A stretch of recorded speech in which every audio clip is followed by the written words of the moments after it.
Olá, estamos começando mais um Infra em Pauta, seu programa semanal sobre infraestrutura. Hoje, 4 de outubro, eu sou Sebastião Buto, da Sigla Sul Consultoria, e estamos aqui com o Felipe Graciano, da Jaimundo Neto Advogados, e com Maurício Portugal Ribeiro, da Portugal Ribeiro Advogados, para tratar dos temas mais relevantes do setor. Infra em Pauta desta semana vamos tratar de 3 temas. O avanço na direção da decisão sobre a operação da ferradura ferroviária do acesso Porto Santo, a consulta pública da 7ª rodada dos aeroportos federais e a consulta pública sobre a norma de referência da ANA que trata dos aditivos aos contratos de programa e concessão. O Infra em Pauta é toda segunda-feira, bem cedinho, e se você quiser começar seu programa bem informado, curta nosso canal no YouTube ou seu aplicativo de podcast para receber as notificações. Bom dia a todos, bom dia Maurício, Felipe. Vamos começar com o primeiro tema, dos avanços na direção da decisão sobre a operação da ferradura ferroviária do acesso ao Porto de Santos. E nos tem aí, Maurício, para comentar. Bom dia, Sebastião. Bom dia, Felipe. Na semana passada, houve uma visita de diversos membros do Ministério da Infraestrutura, do Tribunal de Contas, e também da Câmara dos Deputados, ao Porto de Santos para olhar para entender, né, os problemas em torno do acesso ferroviário ao Porto de Santos e da operação das ferrovias. Né? E não temos ainda uma decisão formal, né? A gente está falando sobre o que nos interessa é o tema da ferradura ferroviária. Deixa eu explicar o que é a ferradura, tentar resgatar um pouquinho da discussão sobre esse tema e explicar qual é a notícia, né? O que é que a gente quer comentar. Juliana, coloca, por favor, a imagem da ferradura ferroviária. A ferradura é esse trecho, né? Está bem apontado aí na imagem. Eu sei que o pessoal que está nos ouvindo no podcast, infelizmente, não tem acesso à imagem, mas é esse trecho ferroviário de acesso ao Porto de Santos. Né? Ele tem esse formato de ferradura, é um trecho curto, 19 quilômetros na margem direita do porto, 24 quilômetros na margem esquerda. Esse trecho é operado pela MRS e se conecta com a ferrovia interna ao porto. A parte, digamos assim, mais aberta da ferradura, né, ela fica de costas, digamos assim, para a serra, né, e chegam à ferradura as ferrovias, tanto da Malha Sudeste, né, da MRS, quanto as ferrovias da Rumo e da Vale. Então, todas as operadoras de ferrovia, né, que chegam, que tem como destino o Porto de Santos, os seus trens têm que passar pela ferradura. A ferradura atualmente é operada pela MRS, houve um conflito relevante no princípio dos anos 2000, que foi resolvido, se não me engano, em 2005 ou 2006, que era um conflito sobre o valor do direito de passagem / tráfego mútuo para a passagem de ferrovias, né, de outras operadoras dentro desta malha da MRS, que é digamos assim, aqui acho que é um caso típico de essential facility, né, que é um instrumento indispensável para que você complete o transporte até o Porto de Santos. Então, houve uma grande discussão, foi arbitrado um valor que a MRS receberia cada vez que ele tivesse um compartilhamento dessa malha com outras operadoras. Esse valor é considerado altíssimo, de 8 a 10 vezes o valor do direito de passagem em qualquer outra parte da malha ferroviária do país. E a MRS vem operando isso, e quando a MRS pediu a renovação da sua malha, A MRS foi a primeira a pedir a renovação do seu contrato de concessão, foi em 2015 ainda não havia nem legislação, né, para fazer essa renovação da malha sudeste. Ela o fez supondo que ela manteria a ferradura dentro da sua malha, né? No ano passado, com toda a discussão em torno da desestatização do Porto de Santos, foi colocado em consulta pública o modelo que estava sendo pensado para a ferrovia interna ao Porto de Santos, que já é essa parte, na imagem, essa parte que está ali de amarelo, né? Aquela área ali que está de amarelo. Na discussão sobre o modelo da ferrovia interna ao Porto de Santos, se levantou a possibilidade, né, de se aplicar o mesmo modelo associativo que se pretende aplicar à ferrovia interna ao Porto de Santos, à ferradura que, naquele momento, estava dentro, né, está dentro da malha da MRS, a MRS que opera, mas estava também dentro da malha para fins de processo de renovação, né, do contrato da MRS. Né? O que é que a gente traz de novo, né, sobre essa discussão? Essa discussão está em cima da mesa, se a ferradura continua com a MRS, se a ferradura passa para o modelo associativo que deve operar daqui em diante a ferrovia interna do Porto de Santos. Isso, na última vez que a gente tratou desse tema, a gente disse isso está para a decisão do ministro. Né? A NTT diz que quem vai decidir isso é o ministro, a decisão do poder concedente. Bom, as visitas na semana passada apontam que o governo não vai fazer a mudança no processo de renovação da MRS, ou seja, a ferradura vai permanecer com a MRS. Não tem uma decisão formal, né? Isso foi uma apuração da agência Infra, em primeiro lugar, e também nossa depois, né? De que a tendência é que se mantenha a ferradura com a MRS. Isso porque, se for tirar a ferradura da malha da MRS, vai ter que reestruturar os estudos para a renovação da malha sudeste, para a renovação da malha da MRS. E isso faria com que o governo perdesse tempo e empurrasse, né, a renovação da MRS, possivelmente para o próximo governo. Né, possivelmente para o próximo governo. Dificilmente ele conseguiria concluir esse processo já vai ser difícil concluir do modo como está, tá? Mais difícil ainda, seria impossível se tirasse a ferradura e reestruturasse os estudos. Então, essa a notícia que a gente queria dar. Para mim, eu acho assim, tem várias coisas para comentar aqui e a discussão é uma discussão muito técnica em alguns aspectos, tá? Da minha perspectiva, o que eu acho relevante comentar é que, se você olhar os processos de renovação das ferrovias, né, os investimentos que estão exigidos nesse processo de renovação das malhas ferroviárias, né, das malhas ferroviárias que chegam até o Porto de Santos. Se você olhar isso, você vai ter que aumentar. Se você olhar o que está previsto de investimento lá, você vai ter que, até 2040, aumentar em torno de 130%, mais ou menos,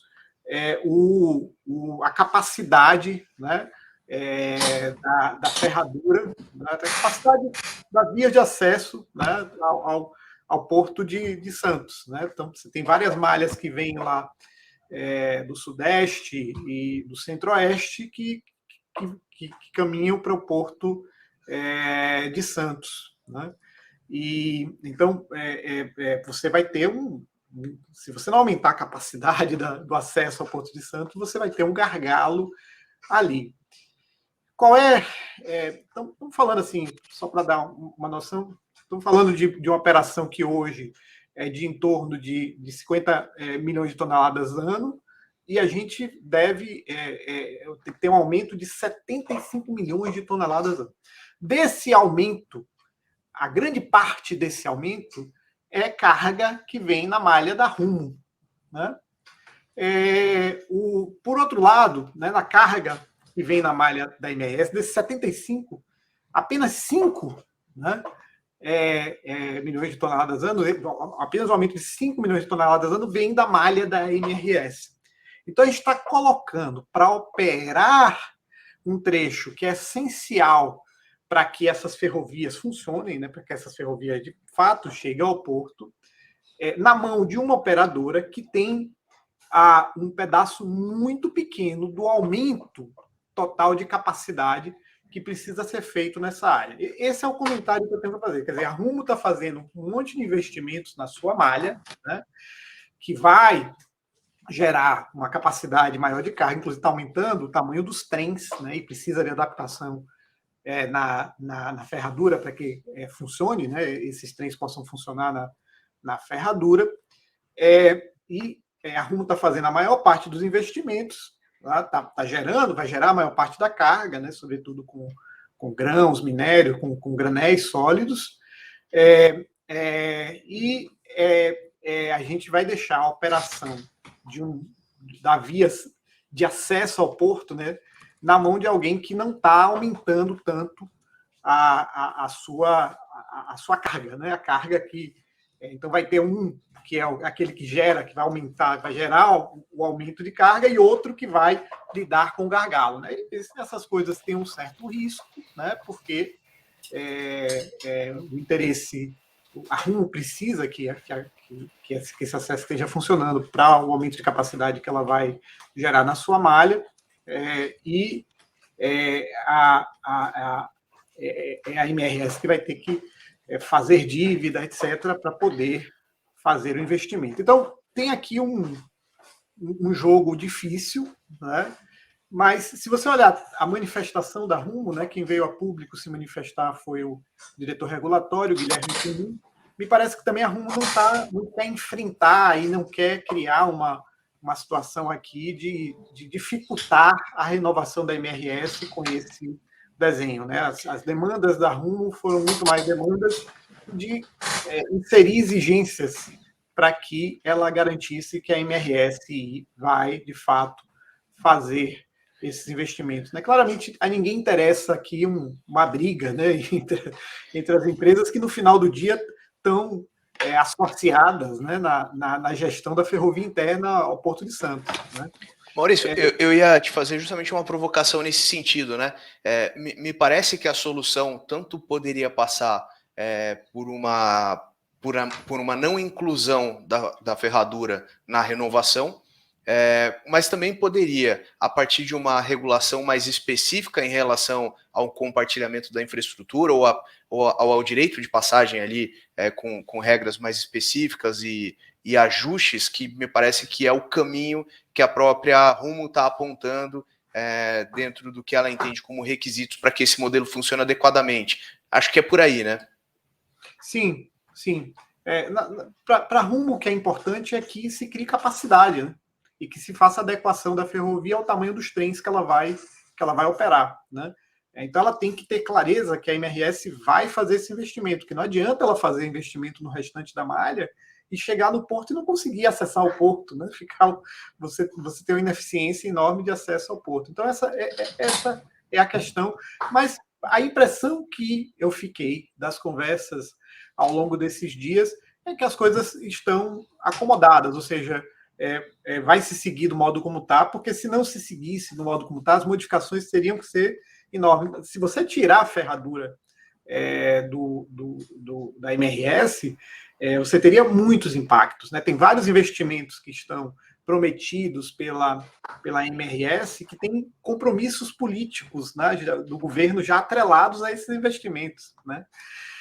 Então seria difícil fazer essa alteração, criaria um problema e possivelmente empurraria o prazo para o próximo, para fechar a renovação da Malha Sudeste, da Malha da MRS, para o próximo governo. Então, eu acho que a solução, a minha impressão, tá?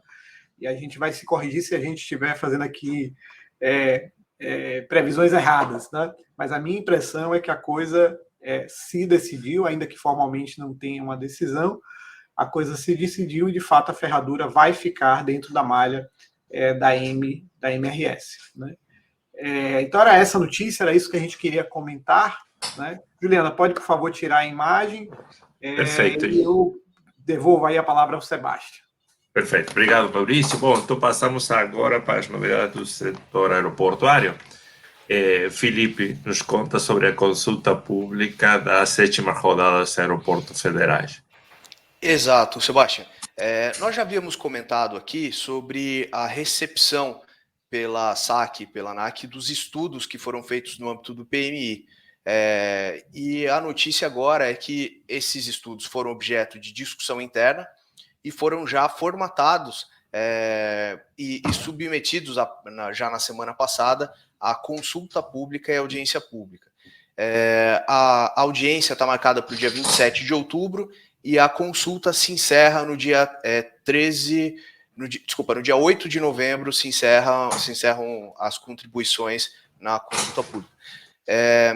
De lá para cá, ou seja, daquele primeiro anúncio feito sobre a recepção dos estudos, acho que o fato mais relevante é a reconformação dos blocos. A gente noticiou ali na ocasião que o bloco Norte 2, ele tinha um VPL negativo e estava se avaliando ali as opções. O que o governo acabou fazendo foi deslocar praticamente todos os aeroportos, mantendo no bloco Norte só Belém e Macapá, e deslocando todos os demais para o bloco São Paulo, Mato Grosso do Sul. Então, esse bloco passou a se denominar São Paulo, Mato Grosso do Sul e Pará, e abarca todos os aeroportos que antes estavam no bloco Norte 2, ficou agora só com 2 aeroportos. Como a gente havia já antecipado, a lógica dessa nova conformação é a de agregar aeroportos mais importantes, regionais mais importantes, alguns internacionais, e colocar também diversos aeroportos de pequeno porte que aparentemente são deficitários, que demandariam uma atenção do governo, e a ideia é fazer uma espécie de subsídio cruzado. Conversando com pessoas do setor, acho que o grande ponto aqui que acaba sendo um mix, né, entre modelos anteriormente licitados, é que você traz uma atratividade maior para players que já conhecem, que já têm um know-how na operação de aeroportos de pequeno porte no país.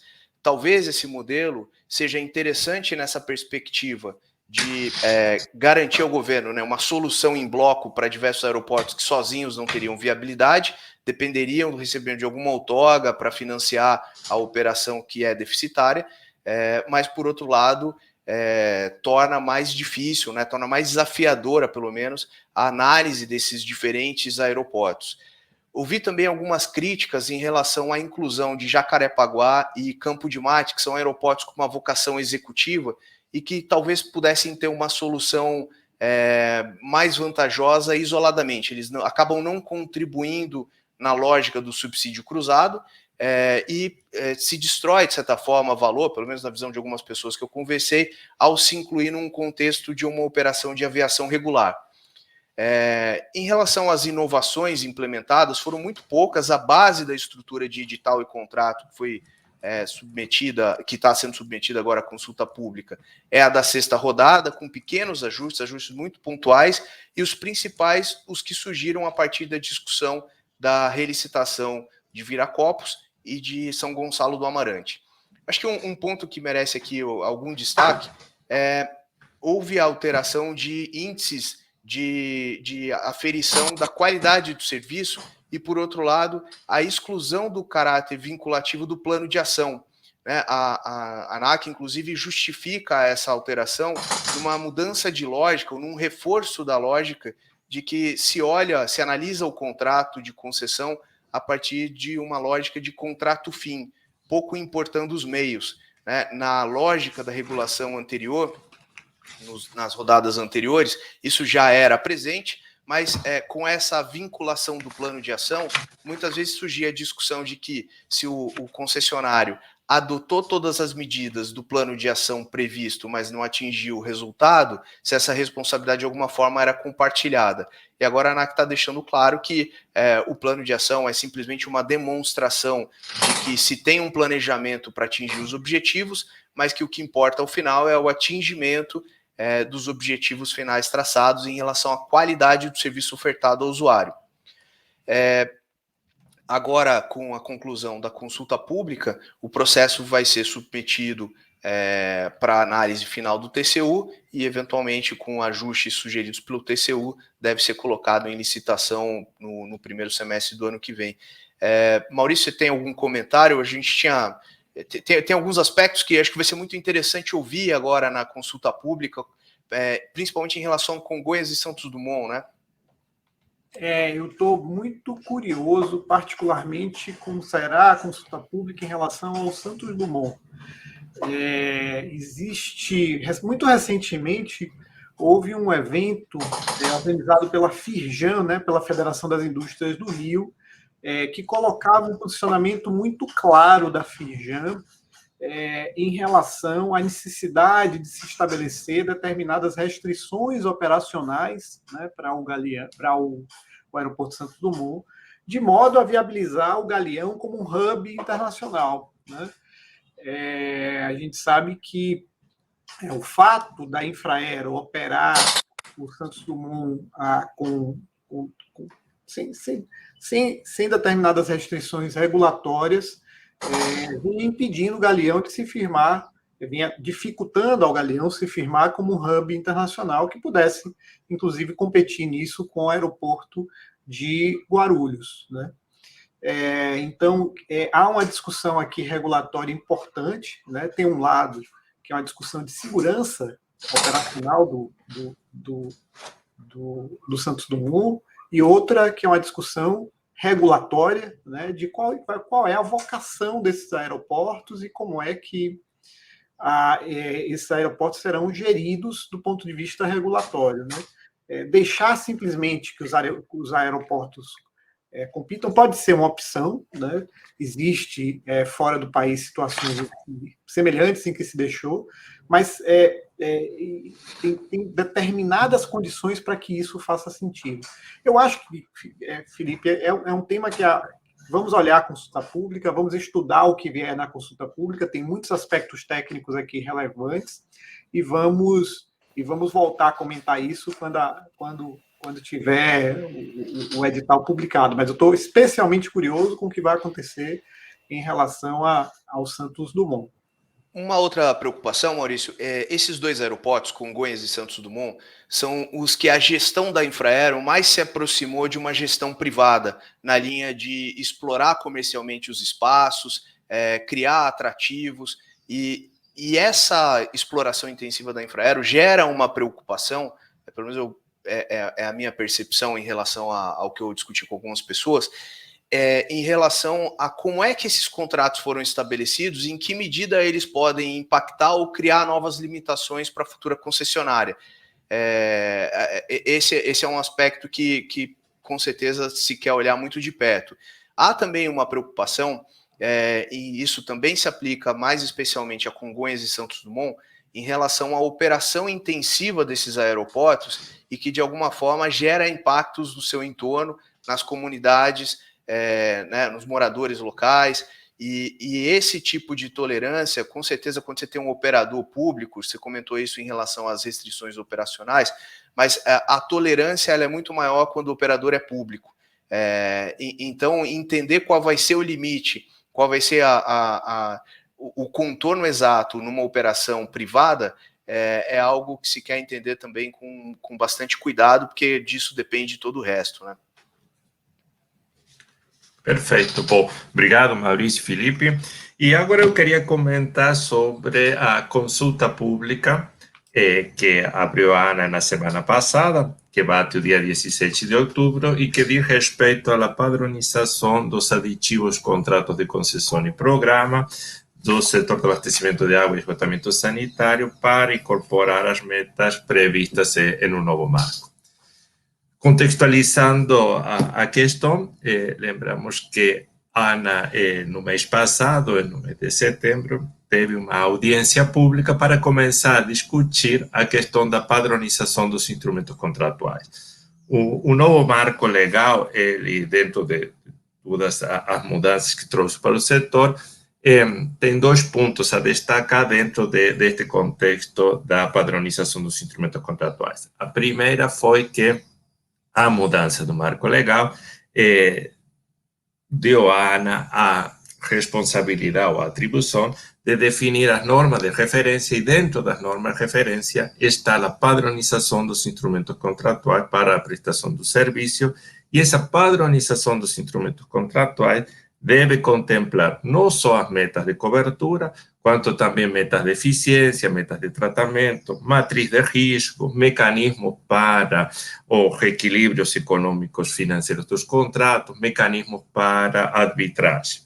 Hay uma série de questões que têm que ser referenciadas nessas normas referências da ANA para a padronização dos instrumentos contratuais. E na lei, quando se fala dessa padronização dos instrumentos contratuais, são de tudo quanto tipo de instrumentos contratuais, sendo que os venidouros só serão contratos de concessão precedidos de licitação.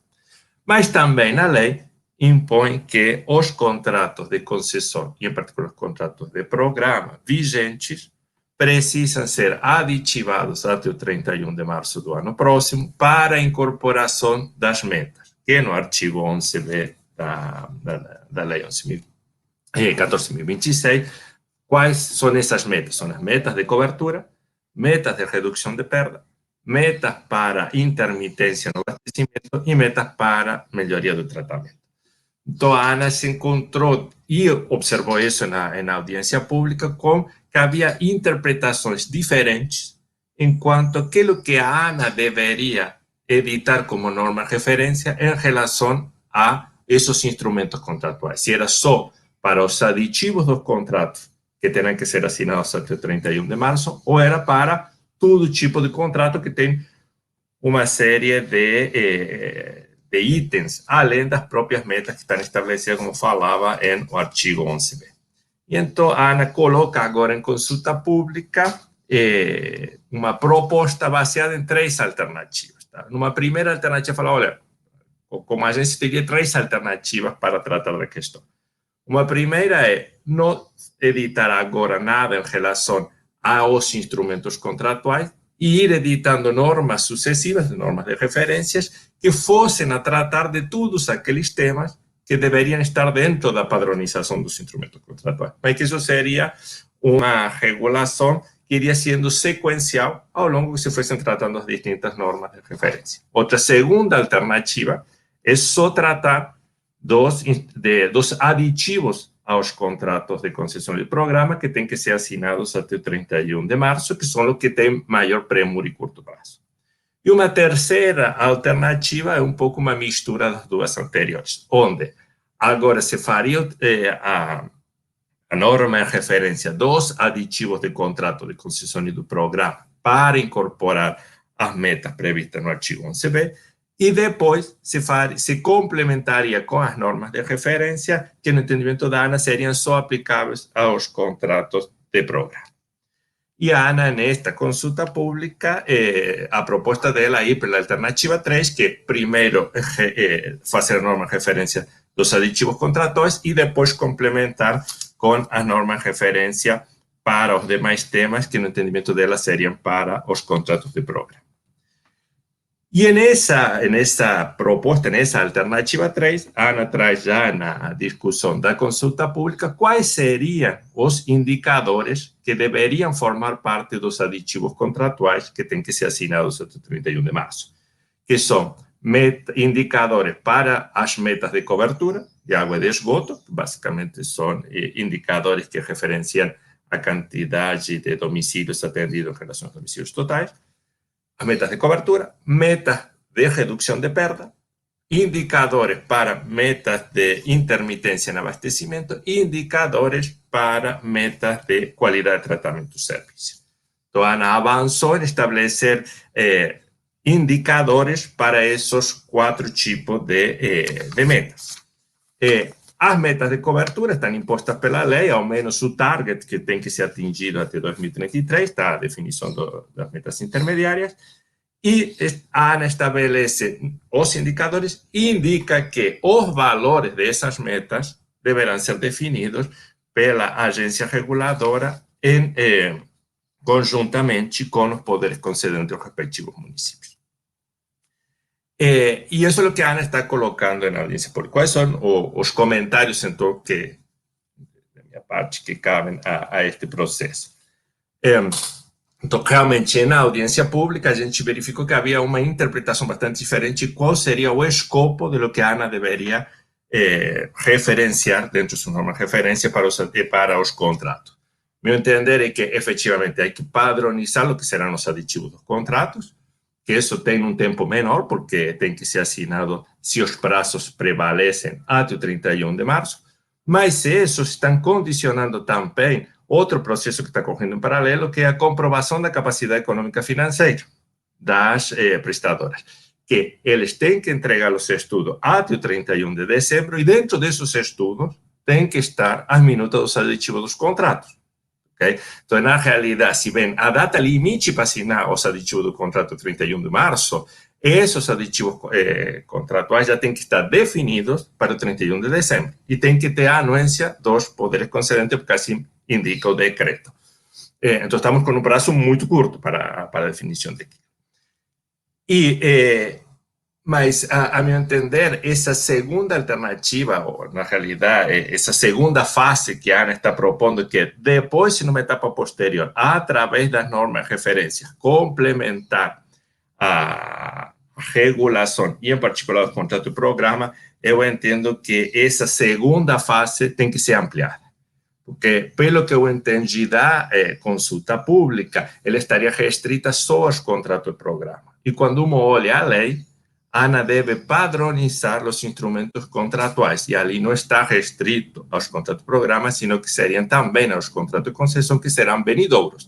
Ela tem que padronizar qual será o conteúdo desses novos contratos de concessão, e em todos aqueles aspectos indicados na lei, que não são só as metas, é também a questão da eficiência, é a questão das perdas, é a questão da matriz de risco, é a questão do critério de indemnização, a questão dos mecanismos de reequilíbrio e da arbitragem de conflitos. E todas essas questões não são só para os contratos de programa, sino são e prioritariamente para todos os contratos de concessão venidouros. Então, entendo que dentro dessa alternativa 3 que a ANA está propondo, que estará separada em duas fases, digamos, primeiro dos aditivos e depois da padronização completa, essa padronização completa, a meu ver, também incorpora os contratos de concessão e prioritariamente incorpora os contratos de concessão. A outra questão é que, se bem, em termos de sequência, o primeiro que tem que ser tratado são os aditivos aos contratos, esta norma de referência da ANA e a definição dos indicadores, ela avança, mas cria também um empecilho a mais para o cumprimento do prazo, que já é muito exíguo, da comprovação da capacidade econômica financeira dos prestadores e dos aditivos contratuais. Esta consulta pública vence no dia 17 de outubro. É um processo de consulta, até que a ANA tem que, obtidas as contribuições na consulta, editará a norma de referência, estaremos, no melhor dos casos, em novembro, e falta um mês para entregar os estudos de comprovação de capacidade econômica financeira. Faltará um mês para entregar. E quando a ANA regulamenta ou define essa norma de referência do conteúdo dos aditivos, a norma indica que o poder concedente e a agência reguladora vai ter que definir as metas. E essas metas são necessárias para que entre no plano de investimento, que tem que formar parte do estudo de comprovação da capacidade econômica financeira. Então, os prazos começam a ser praticamente inviáveis. Então, entendo que a estratégia de desagregar na sequência lógica, só que agora temos um problema de que não entra tudo no prazo. Ok? E isto já...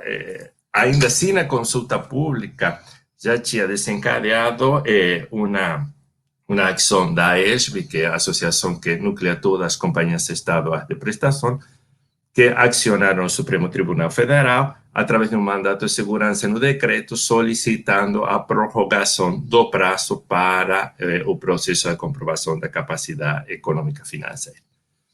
Então, acho que a demora do decreto primeiro que regulamentou a comprovação da capacidade econômica financeira, e agora um pouco a demora desta norma de referência do aditivo está comprometendo realmente o cumprimento do prazo, e haverá que ver quais são os desdobramentos que isto tem. Acho que os aditivos têm que ser assinados, as metas têm que ser incorporadas nos aditivos, a comprovação da capacidade econômica financeira tem que ser feita. Agora o tema é conseguir fazer isso em um prazo que seja viável de ser apresentado aos estudos. Estamos falando que, basicamente, se tem que apresentar estudo de comprovação da capacidade econômica financeira para 70%, 75% dos municípios operados no país. Sebastião, você concluiu? Desculpa, eu não sei se ele interrompeu. Então, se você concluiu, não sei se vocês queriam. Alguns comentários, algumas preocupações e comentários. Primeiro comentário, que talvez seja o tema que mais tenha me preocupado, né?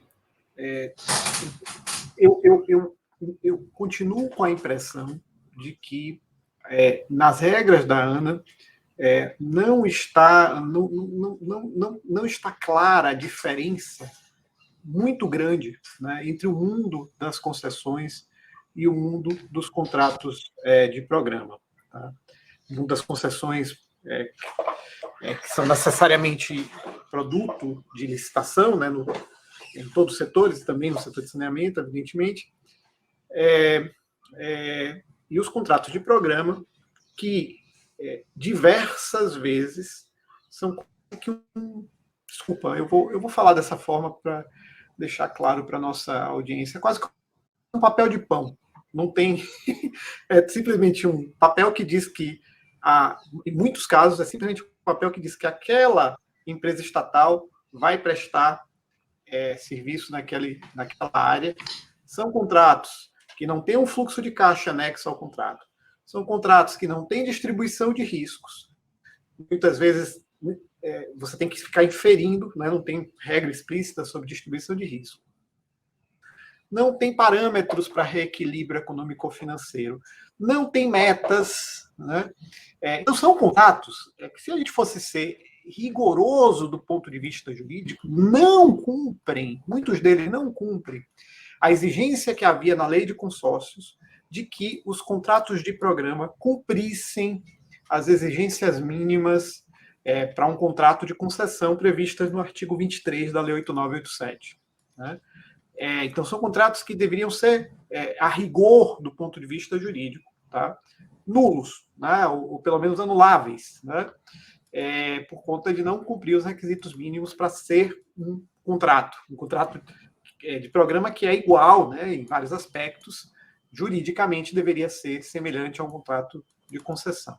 Então, como há uma dificuldade muito grande de anular isso, né, a opção que a gente adotou foi uma opção de que, primeiro, a opção que já havia sido adotada, né,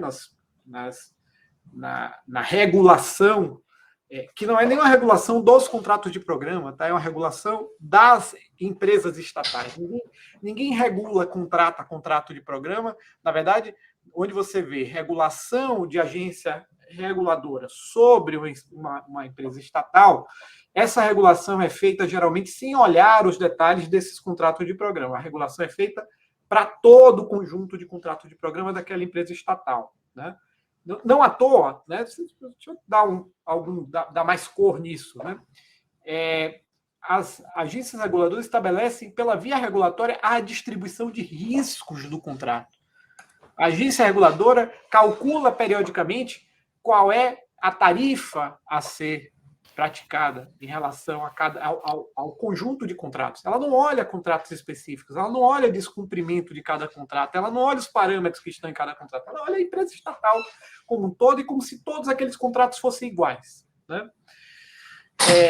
Então, assim, enquanto que no mundo das concessões, você tem concessões que são objeto de licitação, que têm fluxo de caixa regulatório e que são contratos que cumprem as exigências do artigo 23 da Lei 8987. Né? Aí, o que a gente precisa que fique claro é que esses contratos de concessão são ato jurídico perfeito e que a ANA não pode mexer neles. tem nenhum poder para mexer neles, né? Saiu a nota técnica da ANA na tomada de subsídios sobre indenização por investimentos não amortizados, e a ANA dizia assim, não, essa regra aqui sobre indenização por investimentos não amortizados, que é um tema econômico-financeiro, essa regra aqui se aplica aos contratos que forem omissos. Como se a regra dela pudesse se aplicar ao contrato de concessão que fosse omisso.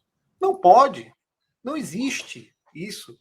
A regra da ANA não pode mexer numa condição econômico-financeira de um contrato de concessão, mesmo que ele seja omisso, por duas razões. Primeiro, pelo ato jurídico perfeito. O contrato de concessão, cumprindo todas as regras, sendo um contrato válido, tá? Ele se rege pelas regras incidentes sobre ele no momento em que ele foi assinado. Tá? Você não pode, regras posteriores, a lei posterior, não pode mudar um contrato que foi assinado sobre uma lei anterior. Isso é a regra constitucional. Tá? É a regra da proteção ao ato jurídico perfeito, que está no artigo 5º da Constituição.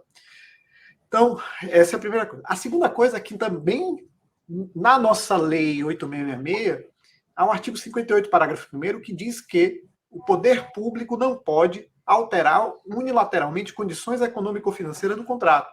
Então, ainda que a norma de referência a norma de referência da ANA pudesse ser entendida como um comando para o ente público, né, para a agência reguladora ou para o poder concedente, ainda assim, esse ente público não poderia fazer uma alteração do contrato para incluir, por exemplo, as regras de indenização por investimentos não amortizados, se não com a anuência do concessionário. Então, assim, é preciso ter muito claro que no mundo das concessões, o que a ANA vai poder fazer para os contratos em curso é quase nada, é muito limitado, porque existe a proteção ao ato jurídico perfeito. O que ela pode é enviar comandos, tá, para que o ente estatal use o seu poder de alteração unilateral de cláusulas regulamentares. Tá? Mas, para isso, em cada caso, vai ter que ser feito o reequilíbrio do contrato. Então, o que a ANA tem a fazer para os contratos em concessão em curso é muito pouco. Tá? É muito pouco. Isso precisava ter um reconhecimento desse limite em todas essas tomadas de subsídio. Em relação ao mundo da regulação discricionária, dos contratos estatais, aí ela termina tendo um poder muito maior, mesmo nos contratos em curso, que são contratos que são alterados e mudados pela via regulatória hoje em dia, já são assim, né? Então, ela, por meio de comandos ao ente regulador, ela termina tendo um poder grande de alteração desses contratos das estatais. Então, são regimes muito diferentes, que precisava que o regulador maior, né, que nesse caso é a ANA, tivesse clareza desse regime. Que nas manifestações que têm aparecido, não me parece que essas coisas estão claras. Eu entendo que nesta consulta pública isso está ficando mais claro, tá? Não estava no início da audiência pública, está ficando mais claro na consulta, ok? E no sentido de quando se fala, olha, dos aditivos dos contratos que terão que ser assinados até o 31 de março, basicamente são aditivos aos contratos de programa, ok? O contrato de concessão, o aditivo a eles, os contratos que passaram por um processo licitatório, o aditivo não é obrigatório, é voluntário. No sentido que se as partes, poder concedente e o prestador entendem que é necessário reformular as metas para que o poder concedente consiga atender as metas impostas pela lei, se gera um aditivo, e esse aditivo, até no próprio novo marco legal, está claro que deverá passar por um processo de reequilíbrio. Okay? Então, entendo que a parte dos contratos de concessão que estão vigentes, que passaram por um processo licitatório, a incorporação das metas, primeiro, tem que ser do comum acordo das partes. Segundo, se isso acontecesse, tem um processo de reequilíbrio já estabelecido. Os aditivos aos contratos de programa que não tinham as metas de cobertura e que precisa e que ainda estão em vigor e que a lei os mantém válidos até seu término, precisam dessa adequação dos 4 instrumentos de metas, que são, como falava, cobertura, perda, tratamento e interrupções no abastecimento. Então, aí o marco está trazendo quais são esses indicadores e aí se cabe ao regulador e ao poder concedente definir essas metas que não estavam no contrato original e essas metas que não estavam no contrato original passarão também por um processo no caso de revisão extraordinária. Okay? Porque as tarifas que os reguladores vinham estabelecendo, ainda que olhando a empresa estadual como um todo, não levavam em consideração umas metas que vão ser definidas agora, com os indicadores que estão sendo definidos agora. Então, acho que para os aditivos contratuais, entendo que o caminho começa a ficar mais claro que há um mundo diferente no contrato programa que no contrato concessão. Agora, para o que é a padronização dos instrumentos contratuais, acho que a lei está referindo-se à padronização dos novos instrumentos contratuais. Todo novo contrato de concessão que venha a ser assinado tem que ter um conteúdo de cláusulas mínimas, tá? Para que não se seja omisso em matriz de risco, para que não se seja omisso em quais serão os mecanismos de reequilíbrio, para que não se seja omisso em quais serão os critérios de indemnização e tal. Então, serão um conteúdo mínimo que terão que ter os instrumentos contratuais que deverão ser levados em consideração pelo poder concedente ou pelas instituições financeiras que vão estruturar os processos de licitação venidora. Okay? Então, e ali não cabe mais contrato de programa, porque aqui em diante não vai ter mais contrato de programa. Então, como adequar o contrato de programa à hora existente, que se mantém válidos até o término, e que vão ter que passar pela comprovação da capacidade econômica financeira, de como que serão os próximos contratos, que já são formatos novos e que obrigatoriamente têm que passar por um processo licitatório. Sebastião, só teria um comentário rápido. Você colocou, né, sobre a questão de você estabelecer uma metodologia para os aditivos, mas acho que o grande ponto, e eu acho que, de certa forma, isso veio desde a discussão do marco regulatório e está permeando, de certa forma, o que vem tem saído da ANA, que é tentar encontrar uma solução o mais possível de consenso, né? Só que eu acho que é um grande problema a gente colocar no mesmo saco contratos que são absolutamente diferentes. Aliás, contratos que nem contratos são, né? Então, por exemplo, como é que você fala em um aditivo que preserve o equilíbrio econômico-financeiro de um contrato que não tem parâmetro nenhum para se saber qual era o equilíbrio original? É basicamente fazer um novo contrato, né? E aí vem a questão, se é um contrato que tem essas características, Maurício bem apontou, na verdade é um contrato nulo. Não é nem falar em aditivar, não caberia nem essa discussão, né? E eu acho que isso traz uma complexidade para resolver, e eu acho que o principal era tentar separar os mundos. Nem todo contrato de programa segue o mesmo padrão. A gente tem alguns que, com algumas críticas, mas se aproximam muito do modelo de concessão, né, como deveria ser segundo a lei. E tem outros que basicamente atribuem a prestação de serviço. Então, eu acho que essa é uma primeira questão que precisava ser enfrentada. E só um complemento ao que você comentou do mandado de segurança da ESB, ele pede a devolução de prazo, né, são 7 meses e meio que demorou desde a edição do marco até a sua regulamentação, mas ele pede também a exclusão daquela vedação para que no reequilíbrio dos contratos fosse considerada a possibilidade de extensão do prazo. São os dois pedidos principais que estão postos lá. Sim. Concordo com que os mundos são bem diferentes, o contrato de programa, o contrato de concessão, e que a lógica de fazer um reequilíbrio num contrato de concessão é diferente de um contrato de programa. Por quê? Porque no contrato de concessão você tem o fluxo de caixa, sabe qual era o plano de negócio, passou por um processo licitatório, então o instrumento que você vai utilizar para um reequilíbrio no contrato de concessão vai ser a partir do fluxo de caixa e do plano de negócio do licitante vencedor ou do último fluxo de caixa que tenha sido objeto de um reequilíbrio. Nos contratos de programa, você não tem esse fluxo de caixa e a forma em que se estabelece o equilíbrio é através da metodologia que é definida pela agência reguladora a cada revisão tarifária. Então, o reequilíbrio que terá que ser feito, a repactuação tarifária que se fala tanto nesta norma referência ou no decreto, é de olhar para a revisão tarifária que terá que ter essa nova companhia, olhando para o conjunto dos contratos. E realmente, os contratos que tem as companhias estaduais de cada município são diferentes, eles não estão padronizados. Então, o objetivo deste aditivo é, ao menos, padronizar o que vai ser os instrumentos de acompanhamento do contrato, que basicamente são as metas. Okay? Depois haverá que regulamentar, que são o que a Ana chama da fase posterior, é como que se vai calcular, a partir de metodologias padronizadas, essa repactuação tarifária.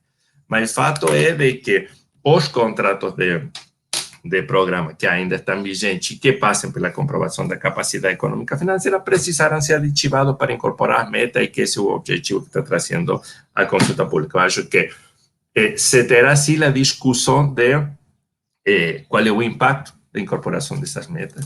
Okay? E ali há interpretações divergentes, enquanto a lei proíbe ou não utilizar a ampliação do prazo como mecanismo de reequilíbrio para o contrato de programa. Okay? A Ana, na nota técnica, que está em consulta pública agora, sinaliza como que essa possibilidade não existe. A tese jurídica é que essa possibilidade existe, que a lei só proíbe a renovação do contrato de programa, mas não a possibilidade da ampliação do prazo como instrumento de reequilíbrio alternativo ao aumento tarifário, se o aumento tarifário seja incompatível com a capacidade de pagamento. E o fato é que ainda não se sabe qual é o real impacto da incorporação das metas da lei e das metas de interrupção, de melhoria do tratamento e de perda que terá nas repactuações tarifárias daquelas companhias que precisarão passar por uma revisão tarifária e verificar qual é o impacto que isso tem dentro das regras definidas pelo regulador. E são todas discussões que sem dúvida, precisam ter um campo de opinião, de contra-argumentação e tal, e o que está acontecendo é que o prazo tem ficado curto, dado os prazos dos aditivos do contrato, como falava, e da comprovação da capacidade econômica. Mas a gente terá o desafio de conviver com esses dois mundos até que os contratos de programa vayam vencendo gradativamente, e conviver com dois mundos que tiveram origens totalmente diferentes na delegação e formas de estabelecer a tarifa totalmente diferentes. E onde a regulação foi discricionária, que nas companhias estaduais você tem grau de maturidade absolutamente diferente nos distintos estados.